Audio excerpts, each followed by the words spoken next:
Hello students, welcome back. We'll be continuing with the second chapter of microeconomics, that is central problems of the economy. We had already discussed the allotment of resources. Now we will move on to the next two parts of the central problem of economy, that is fuller employment of resources and the central and the growth of resources. So what does fuller employment of resource means? Employment basically means use. Fuller means maximum. Okay, so fuller employment of resource means maximum utilization of the resources, or it also means efficient utilization of the resources. What is efficient utilization? Efficient utilization means that the maximum wants should be satisfied and the wastage should be minimum. Why do we need to ensure that there is fuller employment of resources? Because our means and our resources which we use to satisfy our wants, they are limited, they are scarce. So when we are using them for producing goods and services for the satisfaction of our wants, we need to ensure their proper usage. We need to ensure that there is no wastage. All the factors of production, whether it be land, labor, capital, or enterprise, all of these are limited. So when we are utilizing them, when we are using them or employing them for production, we need to ensure that we produce maximum. The production should be maximum and the wastage should be minimum. If there is underutilization or unemployment of resources going on, that means the resource is being wasted. So every economy must ensure that whatever resources are available there, they are being used efficiently and effectively, that there is no wastage. Because if there is wastage, that would mean we will not be able to satisfy our future wants, because already the resources are in scarcity, they are limited. The next part is the growth of resources, that also means economic development. And why do we need to ensure that our resources are growing, that our economy is developing? Because of the problem of increase in population, growth in population. So every economy has to suffer from this problem of growing population. Because the population is growing, the needs or the wants that we have to satisfy, they are also growing manifold.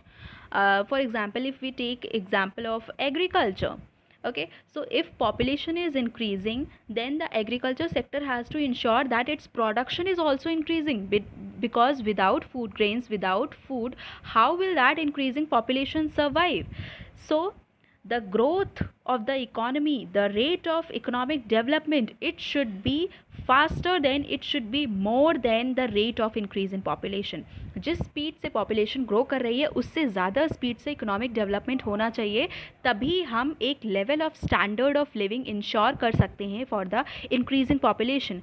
If hour rate of economic development is less than the rate of increase in population, then the growing population, the increasing population, that will have to live without the basic necessities of life, without the basic facilities, without the basic things which are needed for survival in present day. So because of this, every economy has to decide the rate of capital formation, the investment and the savings. Capital formation means basically ये पैसा कहाँ से आएगा जो कि जिसका हम use करेंगे to maintain this growing population. Investment, how are we going to invest, use our money in the production of goods and services, and how are we going to save? So all this decision has to be taken in the economy. And economics, the study of economics, the knowledge of economics helps us in taking these decisions, in utilizing our resources in a more efficient way, and ensuring that our rate of growth, of rate of economic development is more than the rate of the increase in the population.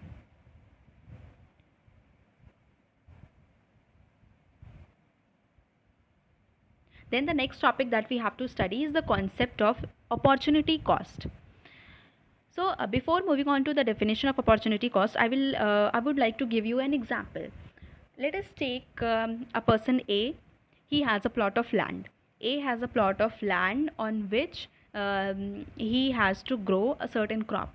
So he has the option of 2-3 crops from which he can choose to produce in his field, and when he is choosing one crop, he will have to sacrifice the other two crops.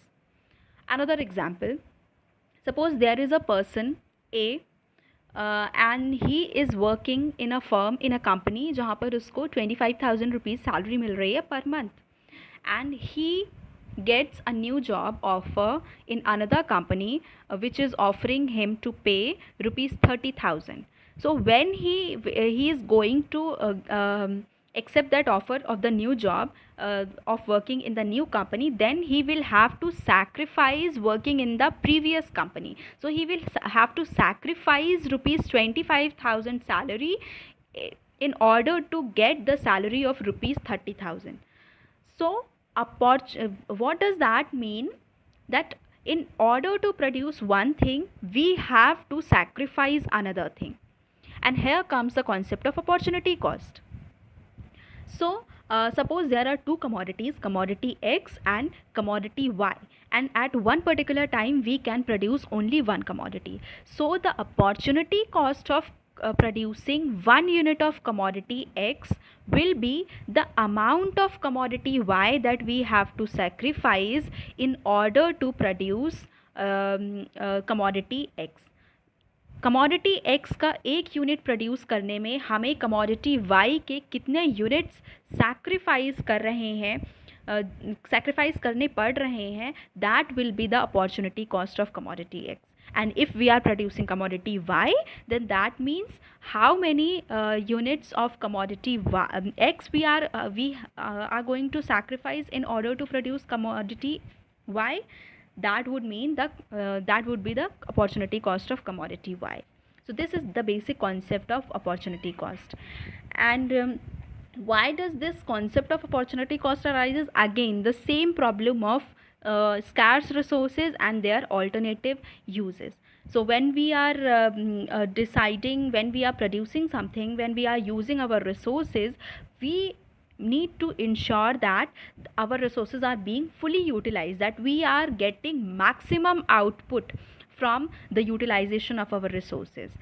So if we are shifting our resources from production of one commodity to the production of another commodity, then this is basically done when the other commodity, when the newer commodity that we are choosing, that is earning us more value, that is giving us more output or giving us more income. We had taken the example of a job. A person will obviously shift a job in normal circumstances when the salary given to him in the new job is more than the salary offered to him in the previous job.